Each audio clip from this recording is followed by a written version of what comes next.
6 முறை தமிழக முதல்வராக இருந்து மக்களின் நன்மைக்காகவே வாழ்க்கையை அர்ப்பணித்த இரும்பு பெண்மணியின் வாழ்க்கை பயணத்தை பற்றி பார்ப்போம். அம்மா, புரட்சி தலைவி என்று அன்புடன் அழைக்கப்படும் செல்வி ஜெயலலிதாவின் குரல் இன்னும் ஒலித்துக் கொண்டேதான் இருக்கிறது. ஜெயலலிதா என்னும் நான். ஜெயலலிதா எனும் நான் இந்த வாசகத்தை கேட்டாலே மெய்சிலிருக்கும். இவரின் கம்பீர குரலையும் ஆளுமையையும் அவ்வளவு எளிதில் யாராலும் மறந்துவிட முடியாது. மக்களால் நான், மக்களுக்காகவே நான் என்ற அவரின் வாக்கியத்திற்கு ஏற்ப மக்களின் முதல்வராகவே வாழ்ந்து மறைந்தவர் செல்வி ஜெயலலிதா. ஜெயலலிதா 1948 பிப்ரவரி 24ஆம் தேதி கர்நாடகாவின் மாண்டியா மாவட்டத்தில் உள்ள மேல்கோட்டில் ஜெயராம் வேதவல்லி தம்பதியினருக்கு மகளாய் பிறந்தார். இவரின் இயற்பெயர் கோமளவல்லி. தனது 1 வயதில் ஜெயலலிதா என்று பெயர் மாற்றப்பட்டது. இவரது தந்தை மறைவிற்கு பிறகு பல நெருக்கடிகளை சந்தித்துள்ளார். சில வருடங்கள் பெங்களூரில் வாழ்ந்த பிறகு 1958 ஜெயலலிதா தனது தாயாருடன் சென்னைக்கு சென்று சர்ச்பார்க் கான்வென்ட்டில் தன் பள்ளி படிப்பை தொடர்ந்தார். பள்ளிப்படிப்பு தேர்வுகளில் மாநிலத்தில் முதலிடம் பிடித்தார். மேலும் கல்லூரி படிப்பிற்கான உதவித்தொகையையும் பெற்றார்.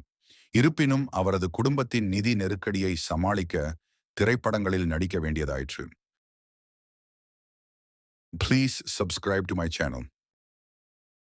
தாயின் வற்புறுத்தலால் வழக்கறிஞராக வேண்டும் என்ற தனது கனவை தியாகம் செய்து நடிகையானார் செல்வி ஜெயலலிதா. 1961ஆம் ஆண்டு ஸ்ரீ சைல மகாத்மே என்ற கன்னட படத்தில் குழந்தை நட்சத்திரமாக தனது திரைப்பட வாழ்க்கையை தொடங்கினார். பின்னர் 1965ஆம் ஆண்டு வெண்ணிற ஆடை என்ற திரைப்படம் மூலம் தமிழில் அறிமுகமானார். இதுவரை 140க்கும் மேற்பட்ட படங்களில் நடித்துள்ளார். தமிழ், தெலுங்கு, கன்னடம், மலையாளம், ஹிந்தி மற்றும் ஆங்கில மொழிகளில் நடித்துள்ளார். திரையுலகம் இதுவரை கண்டிராத மிகச்சிறந்த பல்துறை நடிகையாக இன்னும் கருதப்படுகிறார். ஜெயலலிதா அவருடைய அரசியல் குருவும் ஏடிஎம்கேவின் நிறுவனருமான எம்ஜிஆருடன் இணைந்து 28 படங்களில் நடித்துள்ளார். ஏடிஎம்கேவின் நிறுவனர் எம்ஜிஆரால் 1982 கட்சியில் இணைத்துக் கொள்ளப்பட்ட ஜெயலலிதா அடுத்த ஆண்டிலேயே கட்சியின் கொள்கை பரப்பு செயலாளராக்கப்பட்டார்.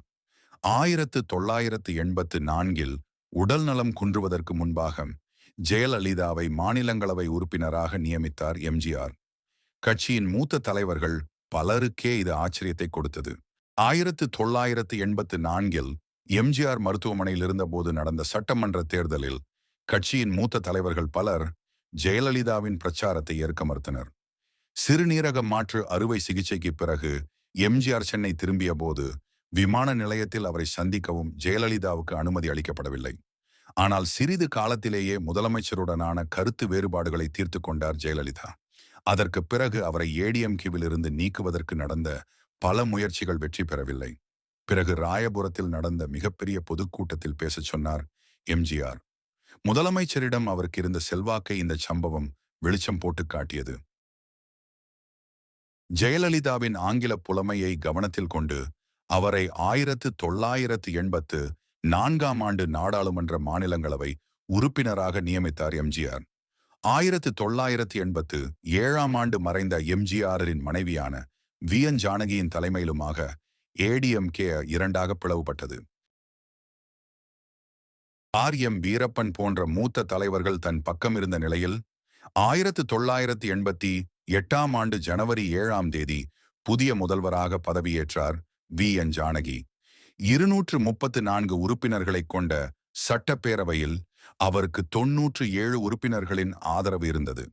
ஆனால் நம்பிக்கை வாக்கெடுப்பில் முறைகேடுகள் நடந்ததாக கூறப்பட்ட நிலையில் மத்திய அரசு ஜானகி தலைமையிலான மாநில அரசை கலைத்து தேர்தலை அறிவித்தது. 1989 நடந்த இந்த தேர்தலில் ஏடிஎம்கே 2 பிரிவுகளாக பிரிந்து போட்டியிட்டது. இரட்டை இலை சின்னம் முடக்கப்பட்டுவிட்ட நிலையில் ஜெயலலிதாவின் பிரிவு சேவல் சின்னத்திலும் ஜானகியின் பிரிவு இரட்டை புறா சின்னத்திலும் போட்டியிட்டது. இந்த தேர்தலில் டிஎம்கே ஆட்சியை கைப்பற்ற ஜெயலலிதா பிரிவு 27 இடங்களில் வெற்றி பெற்றது. ஜானகி அணி வெறும் 2 இடங்களையே கைப்பற்றியது. ஆண்டிப்பட்டியில் போட்டியிட்ட ஜானகி தோற்றுவிட்ட நிலையில் போடிநாயக்கனூர் தொகுதியில் போட்டியிட்ட ஜெயலலிதா வெற்றி பெற்றார். தேர்தலில் திமுக ஆட்சியை பிடித்துவிட்டாலும் அதிமுகவை ஒன்றாக்கி இரட்டை இலை சின்னத்தை மீட்டார் ஜெயலலிதா. தமிழகத்தின் முதல் எதிர்க்கட்சி தலைவராகவும் பதவியேற்றார். 1989 மார்ச் 25 முதல்வர் கருணாநிதி நிதிநிலை அறிக்கையை வாசிக்கும் போது ஏற்பட்ட மோதலில் தன் மீது தாக்குதல் நடத்தப்பட்டதாக ஜெயலலிதா குற்றம் சாட்டினார். அந்த அவையில் தனக்கு பாதுகாப்பு இல்லை என்றும் முதலமைச்சராகத்தான் மீண்டும் அந்த அவைக்குள் நுழைவேன் என்றும் கூறினார். 2 ஆண்டுகளில் திமுக ஆட்சி கலைக்கப்பட்டுவிட அடுத்து நடந்த 1991 வருட சட்டமன்ற தேர்தலில் காங்கிரஸ் கட்சியுடன் கூட்டணி அமைத்து அந்த சபதத்தை நிறைவேற்றினார் ஜெயலலிதா. தமிழக அரசியல் வரலாற்றில் வெற்றிகளை மட்டுமல்லாது மிகப்பெரிய தோல்விகளையும் எதிர்கொண்டவர் ஜெயலலிதா.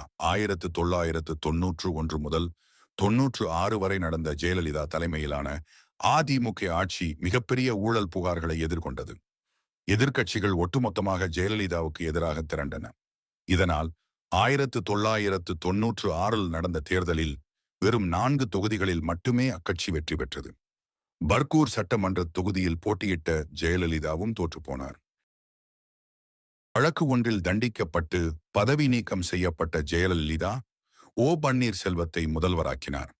பிறகு வழக்குகளில் வென்று 2002 மீண்டும் முதல்வரானார் ஜெயலலிதா. 2001, 2006 அவருடைய ஆட்சி காலம் மிகுந்த பரபரப்பானதாக இருந்தது. திமுக தலைவர் கருணாநிதி கைது செய்யப்பட்டது. பல ஆண்டுகாலமாக தமிழக கர்நாடக வனப்பகுதியில் சந்தன மரக்கடத்தலில் ஈடுபட்டதாக சொல்லப்பட்ட வீரப்பன் கொல்லப்பட்டது. காஞ்சி மடாதிபதி ஜெயேந்திர சரஸ்வதி கைது செய்யப்பட்டது. வேலை நிறுத்தத்தில் ஈடுபட்ட அரசு ஊழியர்கள் ஒட்டுமொத்தமாக வேலை நீக்கம் செய்யப்பட்டது ஆகிய சம்பவங்கள் பெரும் பரபரப்பை ஏற்படுத்தியிருந்தன. ஆனால் 2004 நாடாளுமன்ற தேர்தல், 2006 சட்டமன்ற தேர்தல், 2009 நாடாளுமன்ற தேர்தல் ஆகியவற்றில் அதிமுக தோல்வியையே சந்தித்தது. ஆனால் 2011 நடந்த சட்டமன்ற தேர்தலில் முந்தைய ஆளும் கட்சியான திமுகவை எதிர்க்கட்சியாக கூட வரவிடாமல் பெரும் வெற்றி பெற்றார் ஜெயலலிதா. அதற்கு பிறகு வந்த 2014 நாடாளுமன்ற தேர்தலில் 2 இடங்களை தவிர எல்லா இடங்களையும் கைப்பற்றினார் செல்வி ஜெயலலிதா. ஆனால் 2014 செப்டம்பர் 27 சொத்து குவிப்பு வழக்கில் வந்த தீர்ப்பு ஜெயலலிதாவுக்கு பெரும் பின்னடைவாக அமைந்தது. அவருக்கும் அவருடைய கூட்டாளிகளுக்கும் 4 ஆண்டு சிறை தண்டனையும் 100 கோடி ரூபாய் அபராதமும் விதிக்கப்பட்டது. இதையடுத்து கர்நாடக மாநிலத்தில் சிறையில் அடைக்கப்பட்ட ஜெயலலிதா முதல்வர் பதவியையும் இழந்தார். கர்நாடக உயர்நீதிமன்றத்தால் விடுவிக்கப்பட்ட அவர் 2015 மீண்டும் முதல்வராக பதவியேற்றார். 2016 நடந்த சட்டமன்ற தேர்தல் ஜெயலலிதாவை பொறுத்தவரை மிக குறிப்பிடத்தக்க ஒரு தேர்தல். பல தேர்தல் கருத்து கணிப்புகள் திமுகவுக்கு சாதகமாக இருந்தாலும் மீண்டும் அதிமுகவை வெற்றி பெற்று ஆட்சியை பிடித்தது. 1984 பிறகு ஆளும் கட்சியே மீண்டும் ஆட்சி அமைக்கும் சாதனையை செய்தார் ஜெயலலிதா. ஆனால் 4வது முறையாக ஆட்சிக்கு வந்து சில மாதங்களிலேயே உடல் நலம் குன்றியது. செப்டம்பர் 22 இரவில் அப்பல்லோ மருத்துவமனையில் அனுமதிக்கப்பட்டார் ஜெயலலிதா. தொடர் சிகிச்சையில் இருந்த ஜெயலலிதா 2016 டிசம்பர் 5 தீவிர சிகிச்சை பிரிவில் அனுமதிக்கப்பட்ட அவருக்கு திடீரென மாரடைப்பு ஏற்பட்டு உயிரிழந்தாக மருத்துவமனை நிர்வாகம் தெரிவித்ததாக கூறப்படுகிறது. மக்களால் நான், மக்களுக்காகவே நான். பூமி உள்ளவரை எங்கம்மா புகழே நிலைத்திருக்கும். புரட்சி தலைவி பெயர் மக்களின் நெஞ்சில் நிறைந்திருக்கும்.